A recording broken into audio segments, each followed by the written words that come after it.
સિહોર શહેરના પૂર્વ પ્રમુખ વિક્રમભાઈ નકુમને સિહોરના વિવિધ વણ ઉકેલ્યા પ્રશ્નો અંગે શંખનાદના સળસળતા સવાલો.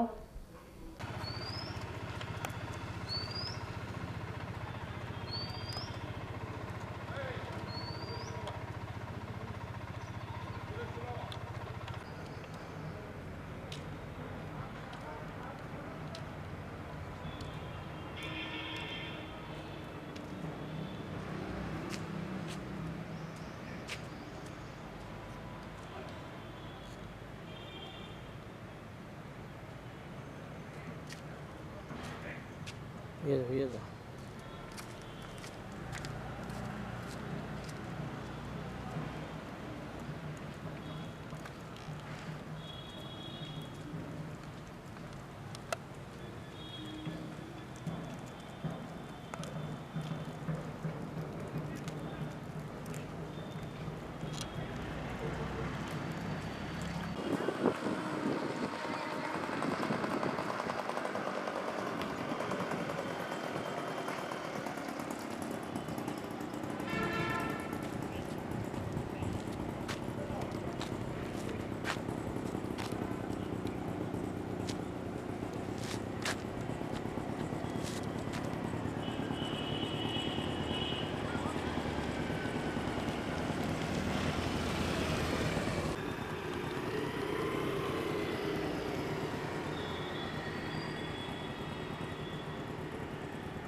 તેની હાલત બેહાલ તેવી થઈ કે પાણી 10 દિવસે 15 દિવસે મળી રહી છે, પ્લસ બીજી ગટરના પ્રશ્નો છે. આપ શું કહેવા માગો છો આ બાબતમાં? હરીશભાઈ, આમ તો તમને ખ્યાલ જ છે કે મારો 2.5 વર્ષનો જે સમયગાળો હતો પ્રમુખનો, એમાં 1 વર્ષથી વધારે તો મેં કોરોનાની અંદર ગુમાવ્યો છે. આપણે કામ ઓછા કરી શક્યા છે. જે મારો ટાર્ગેટ હતો કામ પૂર્ણ કરવાનો, કે સિહોરને 2.5 વર્ષની અંદર પહેલો જ મારો પ્રશ્ન હતો કે સિહોરને રોજ પાણી આપવું, મેઇન મુદ્દો મારો હતો. પણ કોરોના કાળના હિસાબે એ મારા સમય દરમિયાન હું પાણી તો ન આપી શક્યો, પણ એ જે પાણી આપવા માટે રોજે રોજ પાણી મળી રહે તે માટેના તમામ ટેન્ડરો કરી, મંજૂર કરી, ગ્રાન્ટો લાવી અને કમ્પ્લેટ વર્ક ઓર્ડર આપીને પછી હું પ્રમુખ તરીકે ઉતર્યો છું. એમાં તમને કહું તો પાણીનો મેઇન પ્રશ્ન છે, તો પાણીના માટે નળ સે જલ યોજનાની અંદર અમે 6 કરોડ રૂપિયા મંજૂર કરાવી અને વળાવડથી લઈ અને આપણે ખોડિયાર માતાજીના વડલા સુધી, વડલાથી લઈ અને ખાડિયા ચોક સુધીની એક પાણીની લાઈન, તેમજ રાજીનગરથી લઈ રામનગર ગુંદાળા સુધીની પાણીની લાઈન, આ 6 કરોડ રૂપિયાના ખર્ચે મંજૂર કરી નળ સે જલ યોજનાની અંદર. અને અમે કોન્ટ્રાક્ટરને વર્ક ઓર્ડર પણ આપી દીધેલો, પણ આજ સુધી કોઈ એની પાસે કામ લેવાવાળું હતું નહીં, એટલે કામ થયું નથી. અત્યારે કામ ચાલુ છે, વળાવડથી રેસ્ટ હાઉસ સુધી લાઈન પહોંચી ગઈ છે, પણ જો આ 3 મહિનાની અંદર આ કામ પૂર્ણ થાય તો ચોક્કસ સિહોરને ડેઈલી પાણી મળી રહે એ રીતે અમે યોજના કરેલી છે. તો આ 6 કરોડનું કામ છે, એ મંજૂર પણ થયું, કામ પણ ચાલુ છે. સાથે સાથે તમને વાત કરું તો 8 કરોડ રૂપિયાના ખર્ચે અમે ઓડિટોરિયમ હોલ મંજૂર કરાવેલો છે, જે 9000 વાર જગ્યાની અંદર આ ઓડિટોરિયમ હોલ બનવાનો છે. જે હોલ બંધન પાર્ટી પ્લોટની બાજુમાં 8 કરોડ રૂપિયાના ખર્ચે એનું ટેન્ડર પણ થઈ ગયેલું છે. એ કામ પણ ટૂંક સમયની અંદર ચાલુ થવાનું છે. સાથે સાથે વાત કરીએ તો તળાવ બ્યુટિફિકેશનની 4 કરોડ રૂપિયાના વર્ક ઓર્ડર આપી દીધેલા છે, પણ આજ સુધી ત્યાં કામ ચાલુ થયું નથી. 1 કરોડ ને 12 લાખ રૂપિયા આપણે બગીચાઓના ડેવલપિંગ માટે ટેન્ડર કરેલા છે, એ મારા પ્રમુખ દરમિયાન જ કરેલા. આજ સુધી એનું પણ હજી કામ ચાલુ થયેલ નથી. અમૃત 2 જે નળની પાણીની યોજના છે, એ યોજનાની અંદર એક આખો પાણીનો નવો ઝોન બનાવવામાં આવ્યો છે, જે નવો વિસ્તાર ડેવલપ થાય છે વોર્ડ નંબર 1 થી આગળ. ત્યાં 4 કરોડ અને 12 લાખના ખર્ચે એનું ટેન્ડર પણ થઈ ગયેલું છે. એક આખો નવો ઝોન બનશે, એમાં 20 લાખ લીટરનો પાણીનો સમ્પ તેમજ 10 લાખ લીટરની ESR પાણીની ટાંકી, એટલે ફ્રેશ પાણી મળી રહી છે અને ડેઈલી પાણી મળી રહે એ માટેનું આખું આયોજન છે. નથી ઘણા સિટીઝનો હોય, સિનિયર સિટીઝનો મને અવારનવાર કહેતા કે તમે જોગર્સ પાર્કનું કર્યું નહીં, પરંતુ મને કહેતા દુઃખ થાય છે કે હું પ્રમુખમાંથી ઉતરો એ પહેલા 5 કરોડના ખર્ચે અલગ અલગ વિસ્તારના વિકાસના કામો, રોડ, રસ્તા, ગટરના, સાથે સાથે આપણે જોગર્સ પાર્ક ક્રિકેટ ગ્રાઉન્ડની અંદર પણ સરસ મજાનો લીધો છે, એનો વર્ક ઓર્ડર પણ દેવાઈ ગયો છે. એનું પણ કામ આજ સુધીમાં હજી ચાલુ થયું નથી. જો એ કામ ચાલુ થયું હોત તો આજે સરસ મજાનો જોગર્સ પાર્ક હોત અને આ સિનિયર સિટીઝનો જે રેલવે સ્ટેશન ચાલવા જવું પડે છે, ન જવું પડે. સિહોરની અંદર એક મહિલાઓ માટે અને પુરુષો માટે 2 અલગ અલગ જોગર્સ પાર્ક આપણે ક્રિકેટ ગ્રાઉન્ડની અંદર મંજૂર કરી એનો વર્ક ઓર્ડર પણ આપી દીધેલો છે. સાથે સાથે ટાઉન હોલની પાછળ 35 લાખના ખર્ચે આંબેડકર હોલ બનાવવાનું આપણું જે સપનું હતું, એ પણ આપણે એને કામ વર્ક ઓર્ડર આપી દો, કામ ચાલુ છે. પણ અત્યારે કોઈ કારણોસર એ પણ કામ અટકી ગયું એવું મને લાગે છે. 50% કામ એ પૂર્ણ થયેલું છે. સાથે પાણી પુરવઠા દ્વારા હું પ્રમુખ થયા પછી આપણે પાણી પુરવઠાને કહીને એક STP પ્લાન્ટ મંજૂર કરાયો, જે 18 કરોડના ખર્ચે પ્લાન્ટ બનાવ્યો અને એ પ્લાન્ટ આજે કમ્પ્લીટ થઈ ગયો અને બનીને રેડી છે. એનો પણ અત્યારે જે ગટરનું પાણી છે એ શુદ્ધ પાણી કરી અને GIDCને આપવાનું છે, એ પ્લાન્ટ પણ અત્યારે કાર્યરત છે.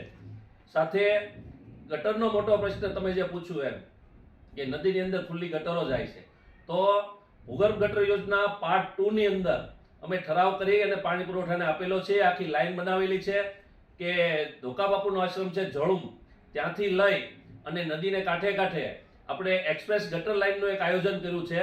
અને એ લાઈન જે પહોંચશે એ રેલવે સ્ટેશન છે એના નાળા સુધીની લાઈન લીધેલી છે, જે ગટરની એક્સપ્રેસ લાઈન, એ ત્યાંથી જે આગળ STP પ્લાન્ટ બન્યો છે એમાં એનું જોડાણ કરવામાં આવશે. એટલે ગટરનો પ્રશ્ન છે એ પણ પૂર્ણ થઈ શકશે. આવી જ રીતે અત્યારે 38 કરોડ અને 47 લાખના વર્ક ઓર્ડર આપેલા છે, જે કામો અમુક ચાલુ છે, અમુક કામો નથી થયા, જેના હિસાબે સિહોરની પ્રજાને આજે હાલાકી ભોગવવી પડે છે. કેમ કે કોઈ અત્યારે કામ લેવાવાળું છે નહીં. નગરપાલિકાની સત્તા 2 વર્ષથી વધારે થઈ ગયું, નગરપાલિકામાં કોઈ બોડી છે નહીં, તો એની પાસે કોઈ કામ લેવાવાળું નથી, કોઈ કોન્ટ્રાક્ટર કામ કરતા નથી. સાથે સાથે 34 કરોડ અને 12 લાખના ટેન્ડર, જે એમાંથી 30 કરોડ છે એ પાણી પુરવઠાના અને 4 કરોડ ને 12 લાખ જે નગરપાલિકાનો નવો પાણીનો ઝોન કરવાનો છે એના માટેના એના ટેન્ડર પણ અત્યારે થઈ ગયા છે. તો આવતા દિવસોની અંદર ભારતીય જનતા પાર્ટીની બોડી બેઠશે તો જે અધૂરા કામો છે એ કામો તમામ એ પૂર્ણ કરશે, એની હું ખાતરી આપું છું. અમે કામ તો પૂર્ણ જ કર્યા છે, પણ જે બોડી વર્ષ પૂરું થયું, કોરોના કાળ દરમિયાન પૂરું કામ ન થયું, પણ વર્ક ઓર્ડર તમામને આપી દીધેલા છે. તમામ કામ પૂર્ણ થશે એટલે સિહોરનો જે મુખ્ય પ્રશ્ન છે જે પાણીનો, એ ડેઈલી સિહોરને પાણી મળી રહેશે એની હું ખાતરી આપું છું. મને પૂરો વિશ્વાસ છે કે સિહોરને 6 ઝોનની અંદર આપણે પાણીમાં વહેંચ્યું છે, એટલે 6 ઝોનમાં એક સાથે પાણી આપશો એટલે 99 વોર્ડની અંદર રોજે રોજ પાણી મળી રહે છે એની પૂરી ખાતરી આપું છું. વંદે